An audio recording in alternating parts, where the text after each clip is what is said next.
I want to jump to financing really quickly because I think it's obviously one of the most important aspects of investing in real estate. Absolutely. If somebody's running to a wall, how can they start to get creative from a financing perspective? Yeah, so this is what I just jumped on that live session on Instagram just to talk about exactly I didn't even that. know. So perfect timing. Okay, good. Yeah, I saw you on there. I gave you a shout out. But anyway, so getting creative, I think it's not even that creative. It's just that a lot of people don't know this. Within the Canadian banks, for American listeners, it is similar. But within the Canadian banks, they don't like people with more properties at a residential level. So you just walk in, the same guy that does your checking account also does mortgages. Right. That situation, they are not geared up to service you as a business owner. And when you're a real estate investor, that's really what you are. Mm-hmm. So you're working with people who are more interested in giving mortgages on a person's primary residence. Yeah. But when you get to like 5 properties, a lot of them say no more. That's the most. We don't do anymore. You're too risky.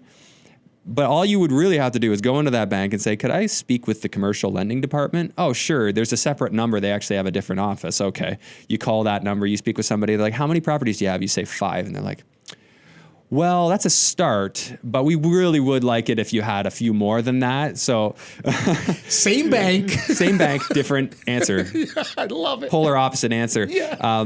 So there's definitely a few things to consider here. For one, they look at you like a business. So now it's no longer about your personal financing. So some people, their ratios just don't work because the bank on the residential side is looking at you as an individual, and they're applying the same residential qualification rates and ratios that they do for a homeowner. So where you move into commercial, now they're no longer looking at your personal income situation. They want to know that you're good. Yep. They want to know that you've got it taken care of if you need. Yep. But they're looking at, does this property service itself? Does it meet its debt coverage ratio that it needs? And as long as it does, and you can prove the appraisal, so you got to pay for the appraisal. So it's a couple of things to know. It's more expensive for appraisals with commercial. It could be like $2,000, $2,500. Mm-hmm. You might have to do an engineering structural report. Could be another couple $1,000. You might and the lender will ask you for these things, and you just got to do it if they want it. For sure. You might be asked for a phase 1 environmental study, which is you confirming that the property was never used as a dry cleaner or wasn't located next to a gas station, hasn't been contaminated. And if phase 1 says phase 2 recommended, now is time to start, thinking price discount or that could be actually a good thing, right? It could be an opportunity. It could be an opportunity, but it gets expensive. You do phase 2, you could be into $10,000 in reports and then be told you need to remediate, and you don't know how much that costs. So, rabbit hole, we're getting into the weeds, but that side of the financing is. So the bank looks at you as a long-term relationship. You're going to go in, you're going to get that first 5-plex or your first 5 properties. You could have 5 separate houses and they could commercially finance them. Yep. But you need 5 doors or more. Or sometimes it's 4, but usually 5 more. Yeah, but usually 5 and more. Yeah. So 5 or more, you're in their space. Now you can just add property after property. So you can do this BRRRR model like I do, where you'll buy it with private money. Yep. So the bank is not involved at first. You're buying with private money. You finish it up, you get it rented, and you say, hey, TD Bank, I've got one more. I'd like you to just add it in. They're like, okay, send us the numbers. Okay, yeah, that works. We'll add it in. Here's your mortgage. As long as the values are more than what you own it, they're good to go. There's some equity in there. They want to lend you money. Yeah.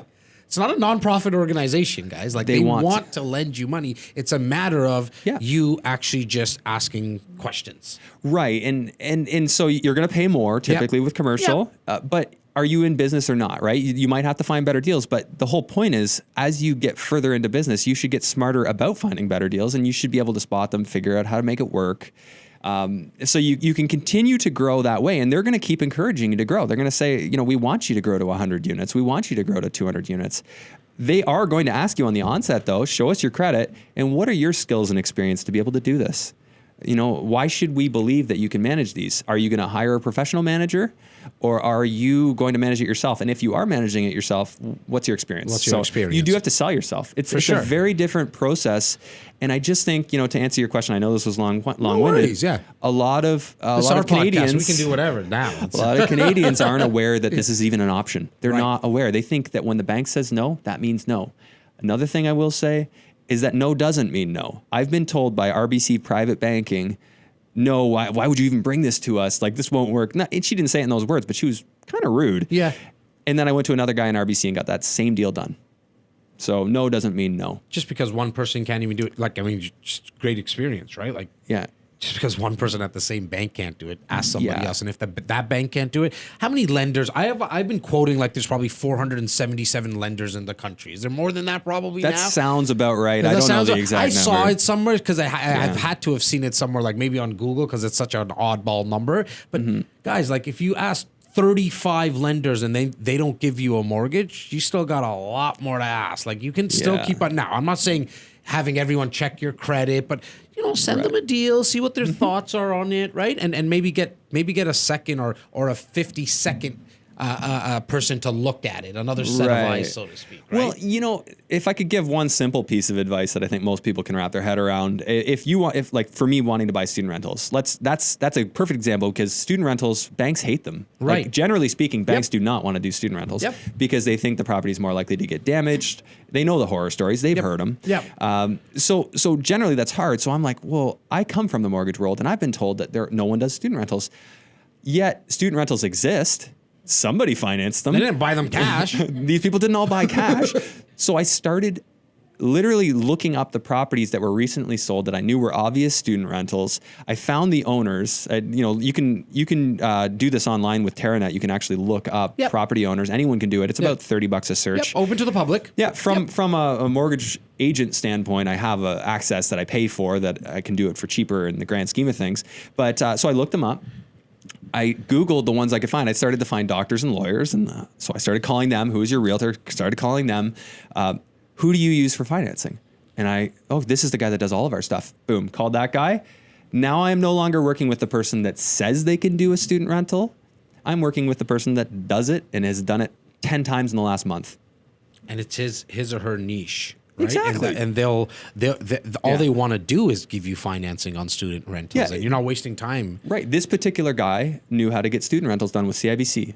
I could have gone to 30 other people at CIBC and been told no by all of them, and shot myself in the foot because I didn't work with the right guy in the first place. Once the application's open on the system, you go back to work with the guy that actually could have got it done, and you can't do the deal anymore. And even if you see, like, whoever's listing a property, a student housing property, for example, or any property for a discussion purpose, you just ask them who their financing is with. Chances are, if it's with CIBC, you can assume it. There's a lot of options that you have there.